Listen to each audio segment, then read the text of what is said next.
Hi, and welcome to the Muslim Sex Podcast. This is Dr. Sadaf Lodhi, and I would love for you to leave me a review of this podcast and also to share and like it and share it with your friends, see what they think, and let me know. I would love to shout you out on social media. And also, I would love for you to follow me on Instagram at Dr. Sadaf OBGYN, as well as TikTok. I also have started a YouTube channel at Dr. Sadaf Intimacy Coach. I'd love for you to follow me on all of those channels. And most importantly, I'd love for you to become a patient. I am now accepting telehealth patients for sexual health as well as menopause health in New York and Michigan. So if you are a woman that is looking for a doctor that understands you and can actually take the time to listen to all of your concerns, reach out to me. Reach out at Dr. Sadaf at drsadaf.com. And I would love to see you as a patient.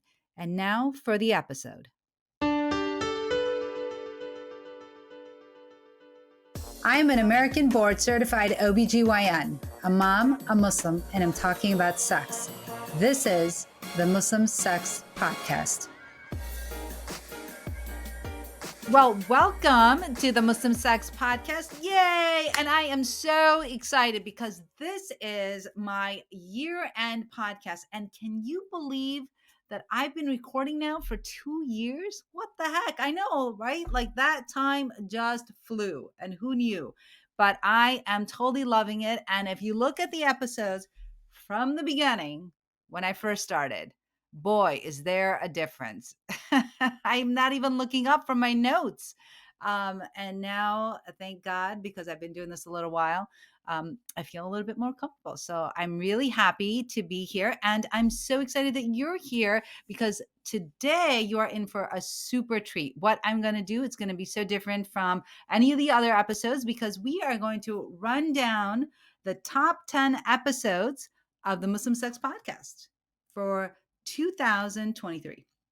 And as you can see, I'm wearing my sparkly shirt because it is the year end and we are going to be starting a new year, 2024. And so many great and amazing changes are awaiting all of us in this new year. So I am super excited and let's get started. So let's start out. I'm going to go from number 10. So we're going to run down the 10 most downloaded episodes. So we're going to start from number 10 and go all the way down to the number 1 downloaded episode for the year 2023. So let's get going.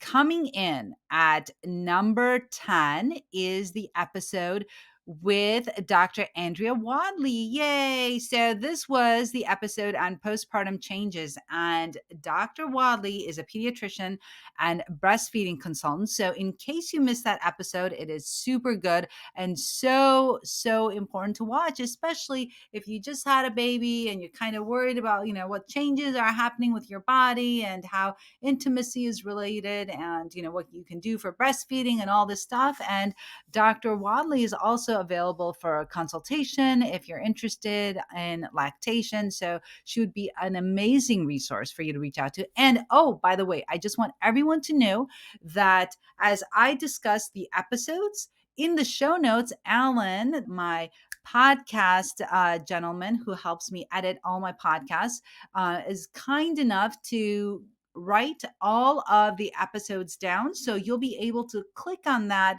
particular episode and listen to it in case you missed it.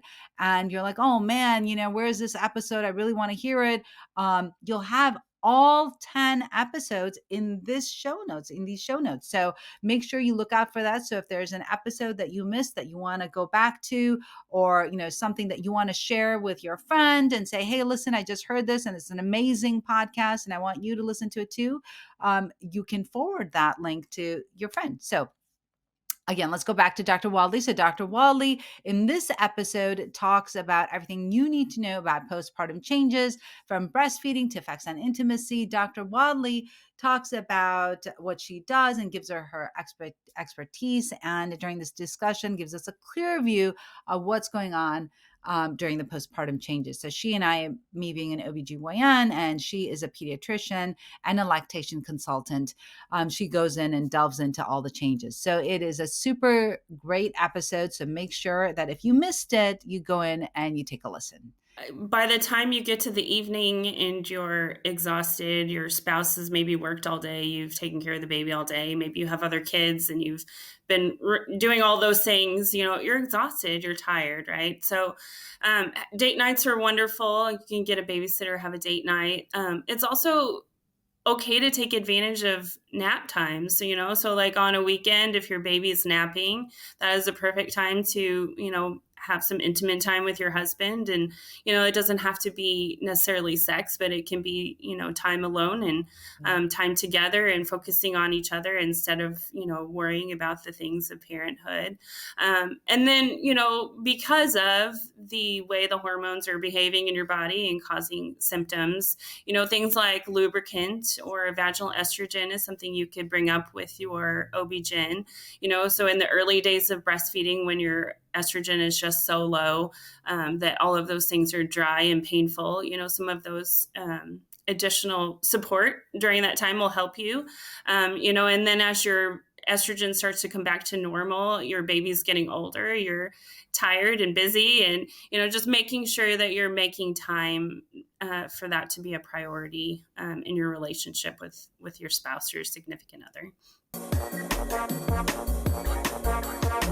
So that was number 10. Coming in at number 9 is yours truly. Woohoo! Yay! So that was my episode on 2022 lessons learned, highlights, and moments on the Muslim Sex podcast. So that was an episode where I went back to all the episodes in 2022 and kind of recapped what we talked about and how this whole podcast thing started.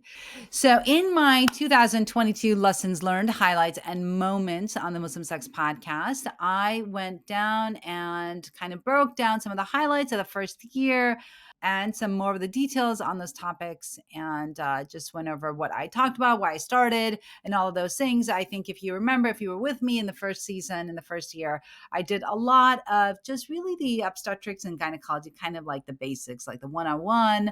And I spent a lot of the year talking about that. And then I moved on into, getting more healthcare experts and talking about intimacy and relationships and kind of what that looks like. But really in 2022, I kind of spent a lot, big portion of the time talking about obstetrics and then gynecology.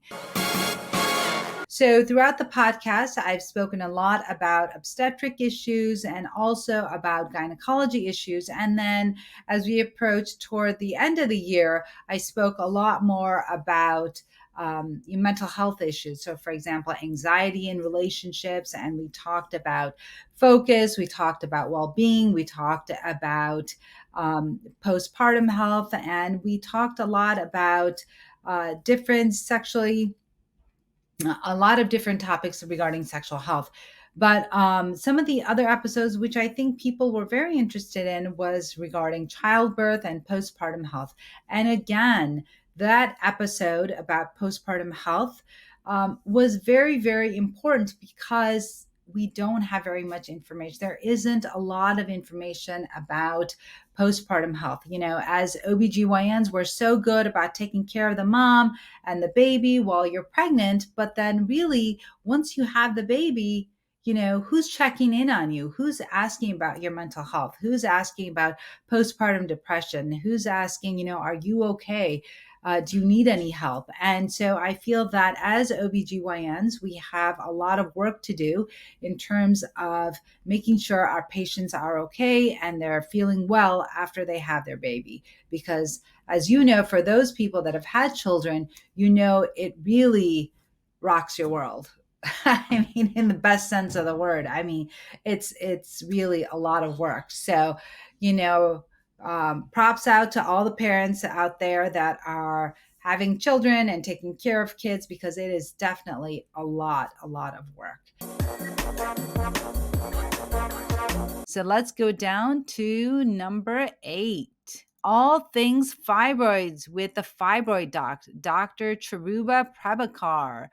So, on this episode with Dr. Prabhakar, she and I talk about everything you needed to know about fibroids. And we know that fibroids can cause so many issues, right? Especially in women with bleeding and pelvic pressure and infertility and anemia, and those things sometimes can get really big.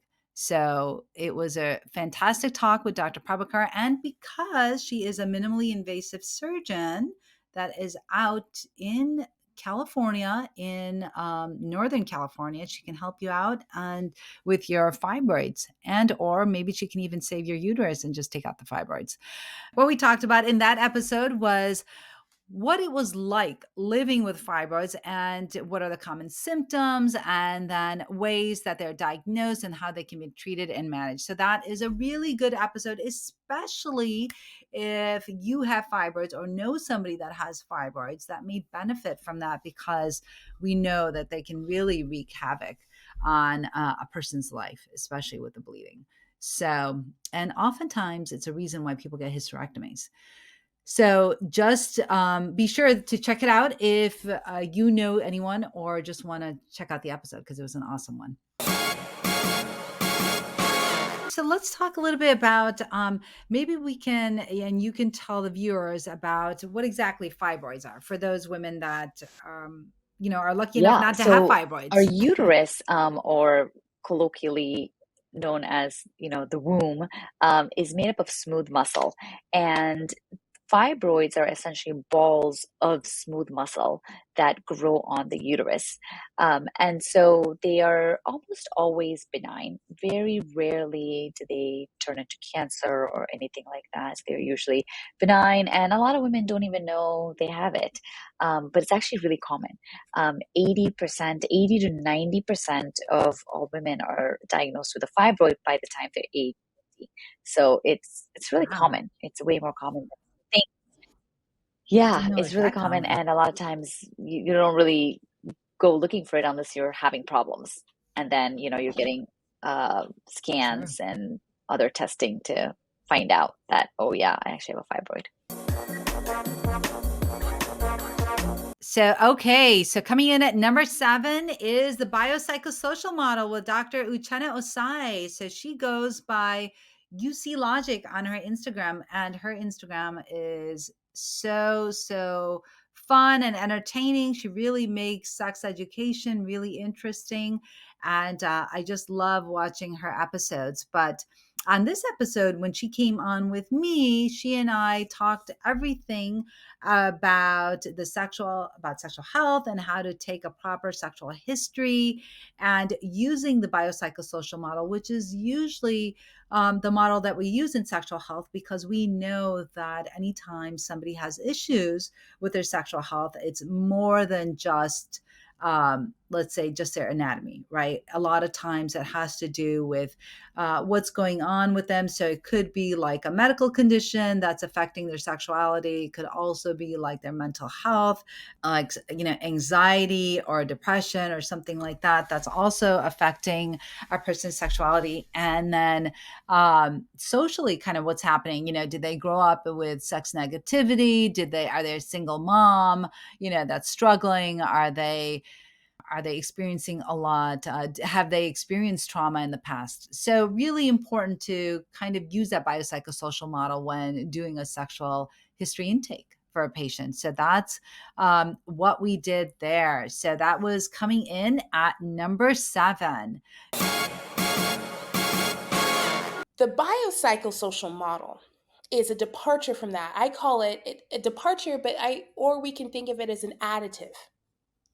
It's looking at our health, yes, from a biological perspective. So we have the things that are going on in our life: endometriosis, erectile dysfunction, pain, hormonal imbalance, whatever is in that bucket.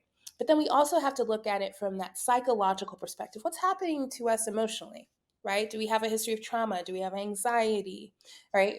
Do we have depression? Are we dealing with significant amounts of shame, whether that be, body shame, cultural shame, you name it. And then you also have to look at it from another line of, the sociocultural components. Our gender, right? Our religion, our race, right? Our sexual orientation, how society frames us, right? Those are going to help inform how we look at ourselves from a sexual perspective, how we look at how policies are made to kind of allow us to express ourselves in any way we can. And then the last bucket is going to be the interpersonal component, right? So our relationships with others, our relationship with ourselves at work, right? Are you kind of functioning in a toxic work environment all day every day, and then you have to come home to family and other responsibilities, so you're constantly in this space where you're not able to, you're just surviving. And then that survival does have neurophysiological components that do impact your stress level, that do impact your erectile function, your vaginal function, your bowel, your bladder. So all of the things. So it's really what I think of the biopsychosocial framework as a inclusive, informative, healthy way to look at our health, particularly our sexual health, and all the players that are there. Because sometimes we can be, not to any fault of our own, the only script we've been taught is we're very tunnel visioned. It's either get this med, get this hormone, which might actually, you might need both, but there are also other pieces to it that'll help you have a more, how have an even better improved outcome. Number 6. So I know you guys are just so excited and wanting to know what is going on. And we are slowly making our way up to number 1. So you have to wait for what was the number 1 downloaded podcast. So coming in at number 6 is menopause and hormone replacement therapy with Dr. Corinne Men. And for those of you that follow her on Instagram, you know that she loves to talk about hormone replacement and menopause and how important hormonal replacement can be. And now I think that we call it menopausal hormone therapy, but how important that is for a woman as she goes and makes the transition to menopause. So really, really important.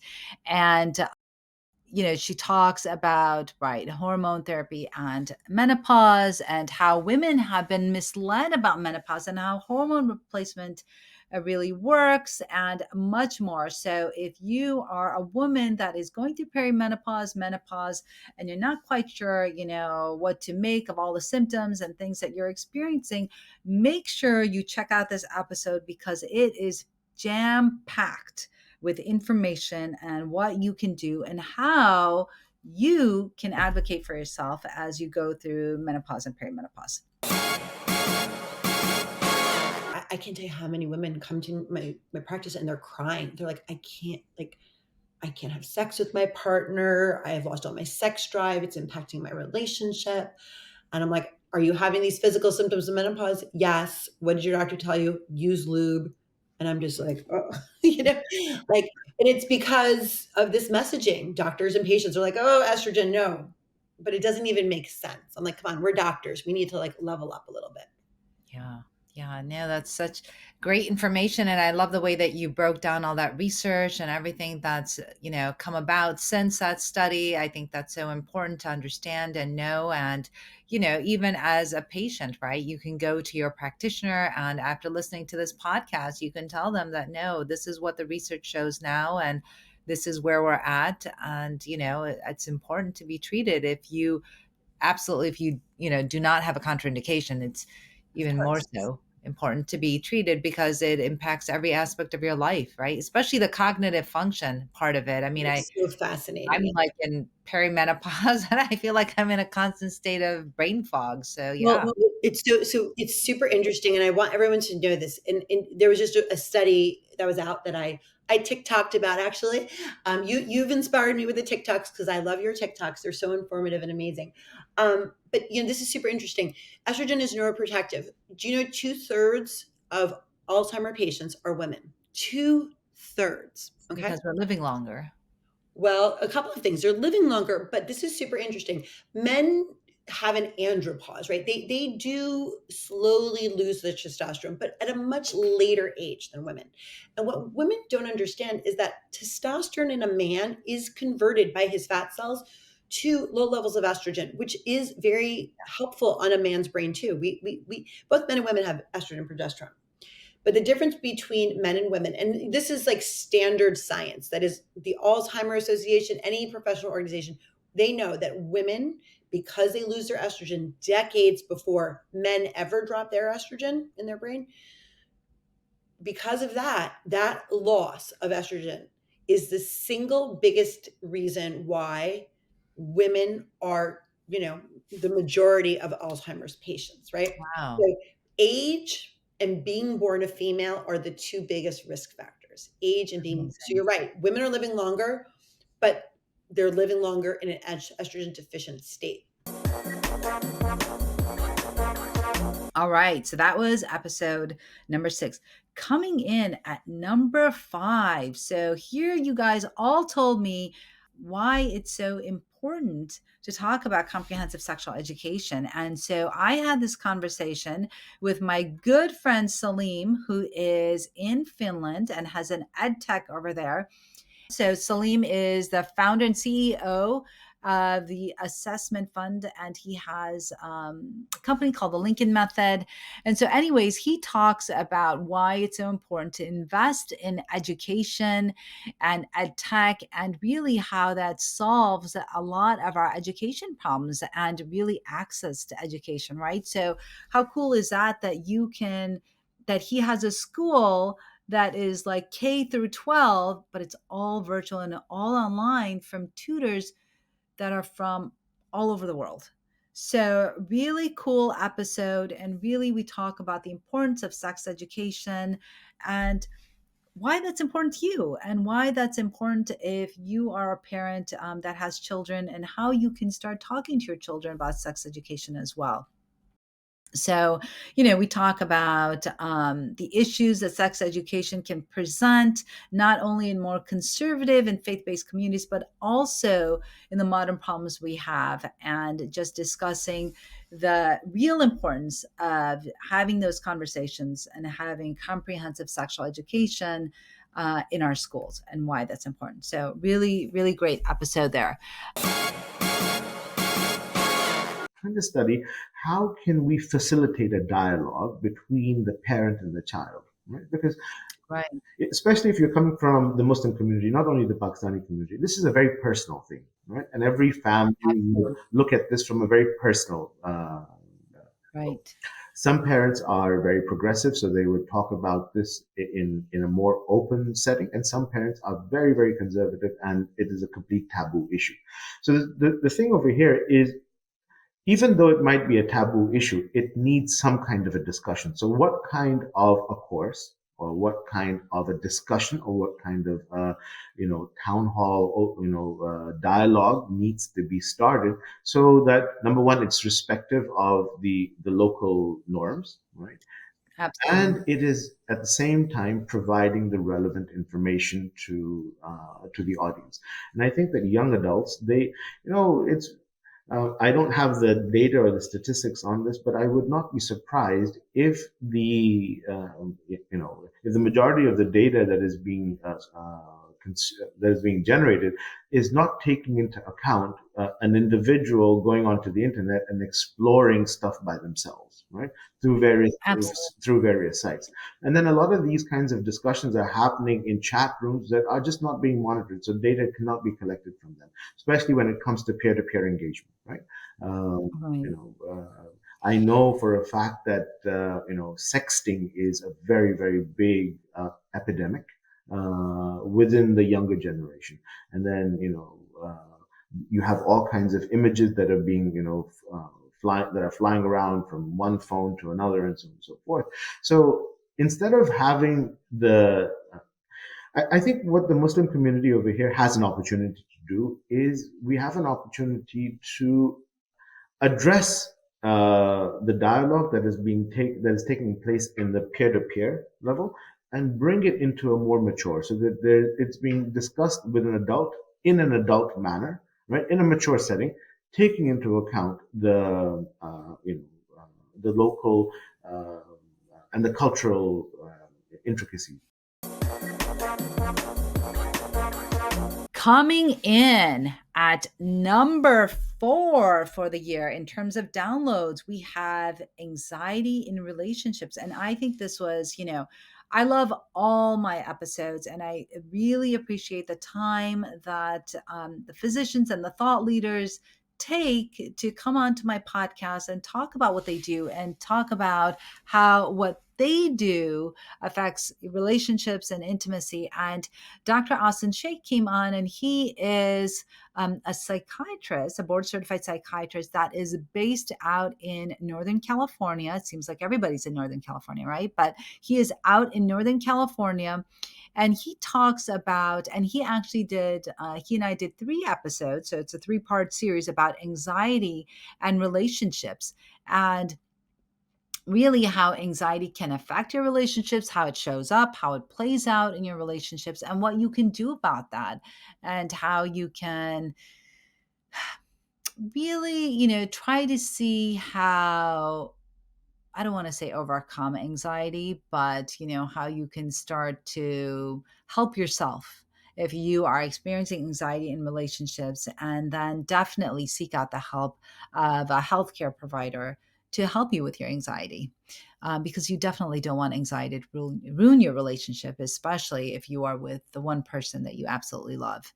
So he shares his expertise in the field and exactly about how anxiety shows up in your relationship and what you can do to manage that anxiety. What are things fully in my day that I can actually control? Because I think naturally what happens is that as you go through your day, your mind starts to drift to the other ones. Um, it's not that we're like power hungry or, but it's just the way our mind works. It assumes every problem that comes to our mind we can actually control. Mm-hmm. Yeah.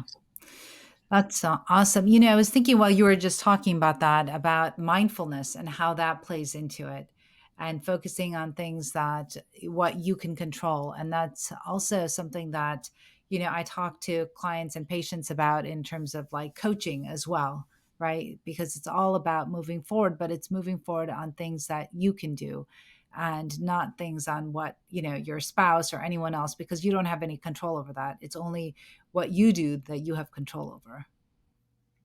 Absolutely. Absolutely. And, our mind is constantly running. And so mindfulness, in my opinion, is, the ability to kind of step out of your mind and look at it. Right. That's really, really important. Otherwise, you're just going to be at the mercy of the kind of state of mind you're in. And the problem with that is that, again, our mind by its nature tends to be protective and sometimes negative. Because again, it thinks it kind of has to keep us alive. It can't distinguish between immediate threats and existential threats. So if you just go with the flow, you're often going to end up in sort of a more negative place than you need to be. And that's, I think at the heart of what somebody says when they're anxious is that they're not trying to be anxious. They're not trying to be negative, but they're just kind of going with the flow of their mind. So I totally agree with you that the key to mindfulness is the ability to step out of our thoughts and to actually just look at them. And I think in our society too, we have this, our society is very success oriented and very much about doing. And so even just to ask somebody to say, hey, look, spend even 5 minutes just kind of breathing and noticing your thoughts. It feels almost like unproductive to them. Like, wait, why would I do that? That's, what's the point of these things? But the point is, like you were saying, is the ability to have this, what I call an anchor in the river. If our mind is like a river that's constantly flowing, you don't want to be just swept along with it. You want to have the ability to, put down an anchor and stop and decide for yourself which way you want to go in your day. So yeah, I agree. Mindfulness is at the key, is at the heart of it. All right. So coming in at number 3, we have intimacy coaching with Dr. Uzma Joffrey. And this was a super fun episode because I had the privilege of coaching Dr. Joffrey outside. So, you don't see us having a coaching session in this episode, but I was able to coach her outside of outside of this episode. And so she talks about her experience and why intimacy coaching is important and really how it can help you in your own relationship. And so we know that Dr. Uzma Jaffrey is part of a collaboration with Zeba Hassan, and they have a group called Momming While Muslim. And so she comes on to talk about intimacy coaching and how it has helped her and what exactly it is and what the resources are, and then ways to actually talk about sex with your partner, because oftentimes I know it's really hard, and especially if it's at the end of a really long day where, say, I don't know, you've been up all night delivering babies.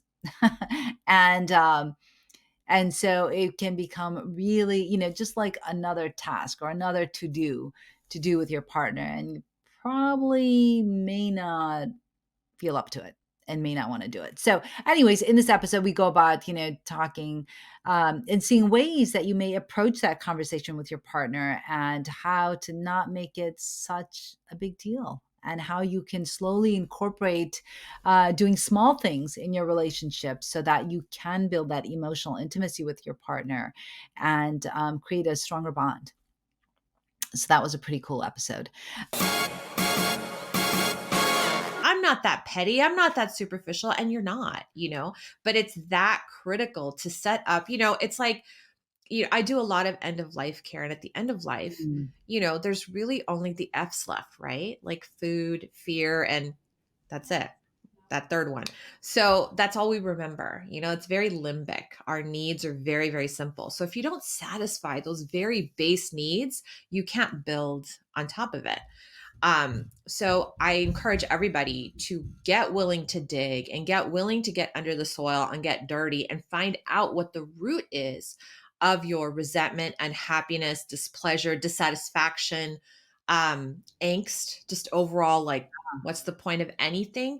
Because, even that can be felt by other people, not just by your partner, but by the children you're raising, by the other relationships that you have. So if this critical key relationship that God himself mentions in the Quran as so critical isn't fostered, isn't nurtured, isn't what's the word, treated like it's a medical problem, it's going to just ripple out into all places, even your professional spaces. So, if you value all of those personal professional relationships, then this is the digging that you really have to be willing to do. It is grossly uncomfortable and painful. But the good news is you don't have to share it with anybody except your coach and your partner. So those are literally the only two people that are going to know. You're the 3 people in the world who are going to know that you're going through it. So you can be as private or as public as you want about it. And coming in at number 2. So you know what this tells me? This tells me that my listeners, you guys out there, are super interested in intimacy coaching, which is I'm so glad to hear, because that's kind of what I do, right? And so if you're here, that means you're interested in intimacy coaching. So coming in at number 3 and at number 2 are both intimacy coaching and sex coaching.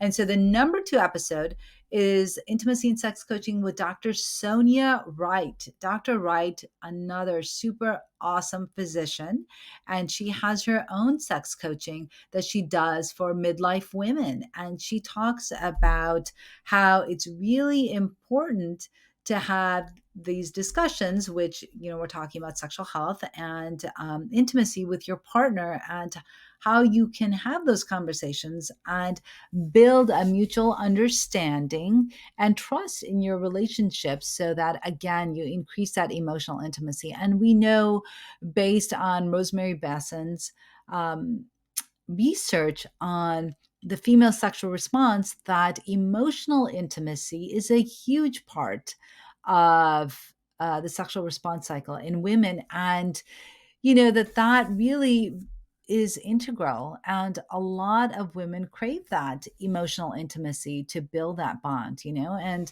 of course, not all women, but a lot of women crave emotional intimacy, and how it plays a huge role in the female sexual response cycle, which Rosemary Basson created for women and is more of a circular model as opposed to what Masters and Johnson created, which is more of a linear model. So, anyways, if you don't know what the heck I'm talking about, go back to that episode and take a listen. And that is with Dr. Sonia Wright. And in there, you can also find how sex coaching can be an excellent way to help find healthy and fulfilling sexual intimacy that you may not have had with your partner, or maybe you had and maybe you lost it throughout time. So, super important. So go check it out if you are interested. One aspect that I think is an important thing is that up until that point when you're married and you go into the other side, right?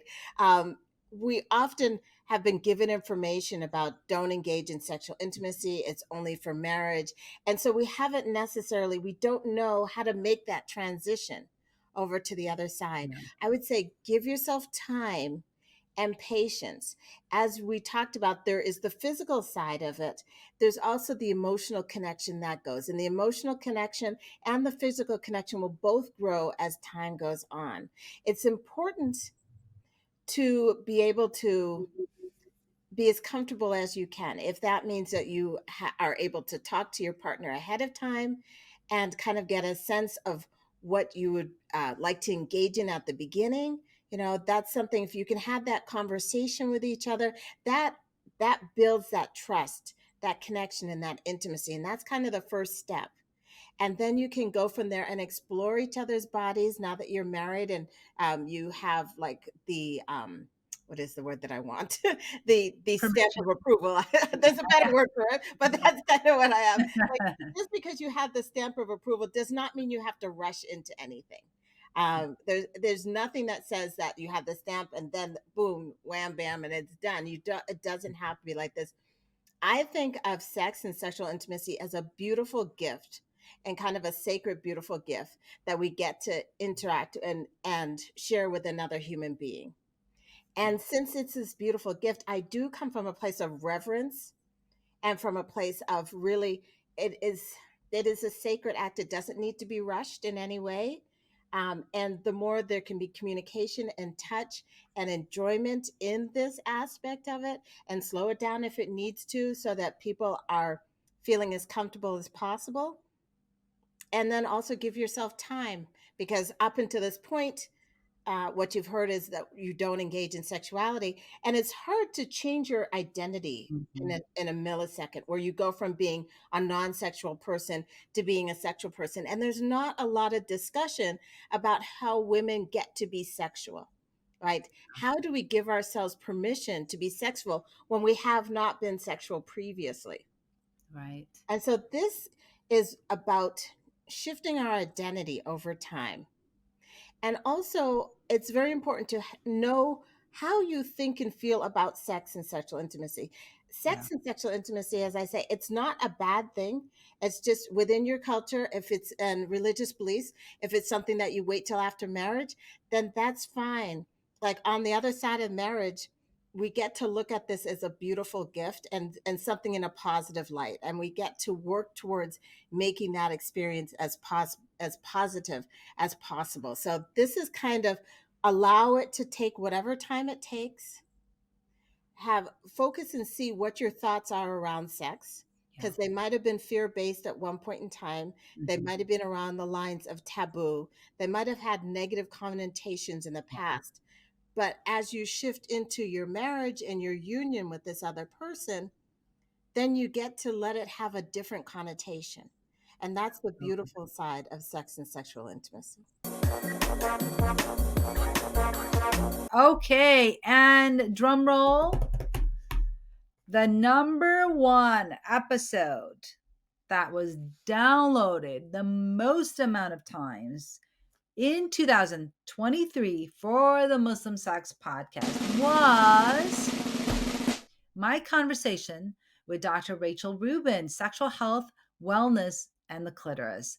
This episode, I welcomed Dr. Rachel Rubin. She is a rock star in the field of sexual medicine, and her Instagram is so good. And she does huge advocacy work for menopause and sexual health. And she will always tell you to use vaginal estrogen to prevent UTIs in menopausal women, and really undiagnosed UTIs can lead to sepsis in women as we get older and even death. So really important to use that vaginal estrogen. But take a listen to that episode. So in that episode, I welcome Dr. Rachel Rubin, who is a urologist and sexual medicine specialist.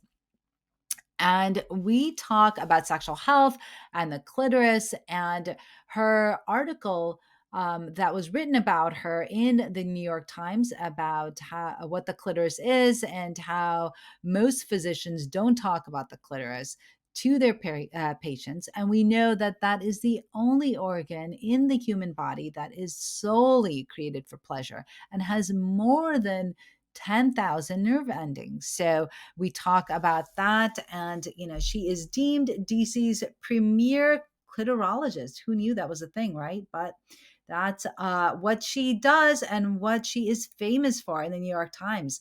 And Dr. Rubin also talks about her expertise and research to give a clearer understanding as to why the clitoris is so important for sexual and overall health. And their science really has never looked at this issue before. And doctors are not routinely taught how to even examine clitorises. And it's not part of the general checkup that you get with an OBGYN. And we found in 2017, during my fellowship, we looked at thousands of pictures of vulvas. And we found that about 23% of women have what's called clitoral adhesions, where you try to pull the hood back and it gets stuck to the head of the clitoris. And so that's all we knew from 2017. And then I had a brilliant group of medical students from Chicago look at my data and said, well, gee, if we stretch open the tissue and get rid of those adhesions, does it improve anyone's orgasm? Does it actually help? And we found remarkably that we had about a 75% reduction in pain and a 60+% improvement in orgasm, arousal, and satisfaction. And people were really happy. So it's one of those things for women who say, ooh, I don't like when my partner touches my clitoris. It's too sensitive. I don't like oral sex. I don't like being touched there. We usually tell patients to go see a coach like you to talk about it, as opposed to see the doctor like you to actually examine it and see if there's something actually physically going on in that area. That's amazing. I mean, that is life-changing for women, right? Because as we know, most women need clitoral stimulation to orgasm. And so if that response is muted or if they have pain with it, then it's unlikely that they will enjoy sex. Absolutely. And so Yeah. it's like, to your point, right? Most women, as we know, orgasm from clitoral stimulation, not from penetration. So I joke, it's like if a guy comes to see me for sexual problems and says, Dr. Rubin, I have tried for years to orgasm rubbing the inside of my thigh. And no matter how much I do it, I can't orgasm. I'm broken. There's something wrong with me. Can you fix me, Dr. Rubin? I want to be able to rub my thigh to have an orgasm. I can't fix him, right? And I say, well, just go a little bit more towards the penis and you'll get that orgasm. And so that's essentially what women are doing. They're coming and saying, I'm broken. I can't orgasm from penetration. Nothing that happens is working, whether it's 5 minutes or 20 minutes. Well, you're in the wrong spot for most people. Now, some people are very sensitive and have extra nerves and are very lucky and can orgasm from penetration, but that's the exception, not the rule. Yeah. No, that is phenomenal. And I know that for a lot of women have actually reached out and told me that they have never experienced orgasm and that they just didn't know how, and their partners didn't know either. And I think that has a lot to do with not understanding the anatomy and not realizing what it's there for. And as we both know, the clitoris is the only organ that is solely for pleasure. right? Whereas like the penis, it serves multiple functions. The clitoris only serves that function. And so I think that it's just so important. And most OBGYNs are not comfortable discussing this topic. And I think also it has a lot to do with our medical school education, our residencies. I mean, I can tell you that when I was going to medical school, we had probably about like a few hours of sexual health, education at all, if at all. And that was based on the 1966 research by Masters and Johnson based on old white men. And we know that women are not men. And so we never really learned anything about the female sexual response. And then flash forward to like my residency. And my residency, we were not taught anything at all about sexual health. In fact, recently I was with an academic hospital, and I know for a fact that they were not teaching the residents either about sexual health. So then where do physicians actually get their information? And that's why they don't do it, because we as doctors, we like to talk about things that we know. In fact, if I were on this podcast and you asked me to talk about the incidence of prostate cancer and how we treat prostate cancer and all the details, I would squirm and I would sound stupid and I would not be very happy that I was on this podcast. But I talk about what I know. I talk about what I care about, and I can speak very confidently to that. So to your point, because we don't teach doctors about these issues, they're working on their own personal experience. Yes. And I'll tell you, we spend our 20s in the library studying for exams. We're not out there exploring our sexuality. Now, some people are, but it's the rarity, not the rule. And so the problem is I can't see a patient who has a different background or different beliefs than I do, or different things that they want to do, and put my bias on them to say what I think they should care about. Because if a patient comes to me with a low libido and wants to be having, more sex than they're having, or cares about group sex, or wants to do things that maybe I wouldn't do in my personal life, they should get to do what is right for them and their bodies, as long as it is safe and consensual and, those sorts of things. And so, but we're not trained to talk about it. We're not trained to care about it. We're trained to care about cancer and life and death and things like that. But our patients care about quality of life, right? They care about their relationships. They care about the closeness to their partners, and it matters. And so we have, and it's challenging to do in a 10-minute visit, when your legs are up in stirrups and you only get, 3 minutes with your gynecologist who's running late and has 6 more patients to see after you. It's a challenge, but it doesn't mean it's not important. And it was so fun to talk with all of these experts. And I want you to know that if you are a listener and a viewer, and you are sitting here watching this episode, I want you to know that you can go back to all my episodes, any and all of them. They're all free. They're all online, that you can go ahead and download and take a listen to. And really, my whole purpose in creating this podcast, as well as my platform that I have on social media, which, by the way, if you're not following, you should really follow. It's Dr. Sadaf, OBGYN, on both Instagram and TikTok. And I'm on YouTube at Dr. Sadaf Intimacy Coach. And of course, there's this podcast. And I have a blog on my website at drsadaf.com. Really, the whole point of my whole social media and platform is to empower and educate people, and really specifically women, because I am a gynecologist. And so I advocate for women. And I think this type of information, which we may not have always had access to, is now available to you and in the comfort of your own home, and you can take a listen. And so make sure that you take a listen and share and give me those 5-star reviews, because that would really help me and help you, so that I can help you, so that it shows up on Apple and Spotify and all of those downloading platforms. So it is what I love to do. I love to do this, and I'd love to bring you more episodes. And you know what I would love for you to do is, I would love for you to DM me on Instagram or TikTok, or just go to my website, write me an email, and let me know, what topics are you interested in this upcoming year? What is it that you are most curious about, you want to know, you want to learn about regarding sexual health, intimacy, menopause, any of those things that I focus on? And let me know what it is that you want to learn about, so that I can cater my podcast to what you want to know about. And really, that's the most important thing, right? You guys are the most important people out there, because I'm doing this for you. and to help empower all of us and give us all knowledge. So cheers to 2024. I'm super excited to see what it brings. And I am really excited to bring more podcasts to you and really encourage you to listen and let me know what you like and make sure that you reach out. And also, I wanted to remind you that I do have a retreat coming up in September 2024 that is for women. And it's on nourish and love, and you'll be getting coaching and yoga and excursions, and it's all based in Morocco. So make sure that you go and check that out and register because spots are filling up quick. So if you are interested, please be sure to register and come join us. It'll be with me and another physician. So that is it. This is all I got. And I am super excited to have you along with me on this journey as I bring you more topics. And I want to give a shout out to my wonderful podcaster, Alan, and his wife, Melissa, that helped me so much and helped me come up with this list of the most downloaded episodes. They are awesome. So if you're ever looking for anyone to help you with your podcast, they are it.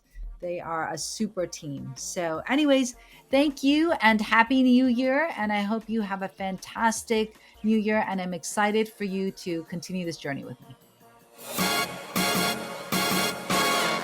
So thank you for listening to the podcast, and make sure you leave us a review, share and like the podcast. And if you leave me a review, I'd love to shout you out on social media. So be sure that you share it with all your friends. And thanks for listening.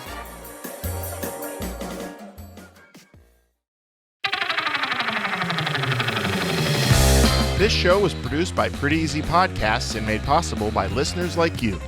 If you ever thought of doing your own podcast, please visit prettyeasypodcast.com.